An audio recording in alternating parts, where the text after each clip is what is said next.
বাড়ির বাচ্চাদের বাজার থেকে কেনা হেলথ ড্রিঙ্কস, প্রোটিন পাউডার এসব না খাইয়ে আমি কিন্তু এইসব বাড়িতে বানানো প্রোটিন পাউডার বা হেলথ ড্রিঙ্কস খাওয়াই, যেটা একরকম আমি তোমাদের সাথে শেয়ার করছি। তার জন্য এখানে দেখো আখরোট, অ্যালমন্ডস, পেস্তা, কাজু সব একসাথে আমাদেরকে ভালো করে ড্রাই রোস্ট করে নিতে হবে।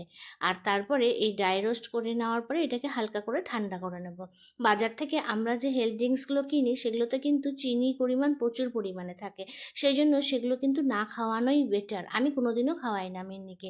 তারপরে ঠান্ডা হয়ে যাওয়ার পরে ধীরে ধীরে এটাকে কিন্তু আমাদেরকে জাস্ট পাউডার করে নিতে হবে। পাউডার করার সময় একবারে কিন্তু গ্রাইন্ডারে করা যাবে না, বারবার করে গ্রাইন্ডারটাকে অন অফ করে আমাদেরকে করতে হবে। দেখো একদম মিহি পাউডার তৈরি হয়ে গেল। আর একটা কাচের কন্টেইনারে একদম এয়ারটাইট জার যেটা হবে, তার মধ্যে আমাদেরকে এটাকে স্টোর করে রাখতে হবে। 2 সপ্তাহ মতো কিন্তু এটা স্টোর করে খাওয়ানো যায়। তো আমি দেখো একরকমভাবে তোমাদেরকে দেখাচ্ছি কিভাবে মিন্নিকে খাওয়াই। তো এখানে ওটস নিয়েছি, তার মধ্যে এই ড্রাই ফ্রুটসের পাউডারটা নিয়ে নিলাম, আর এর মধ্যে আমি দিয়ে দেবো গরম দুধ আর গুড়।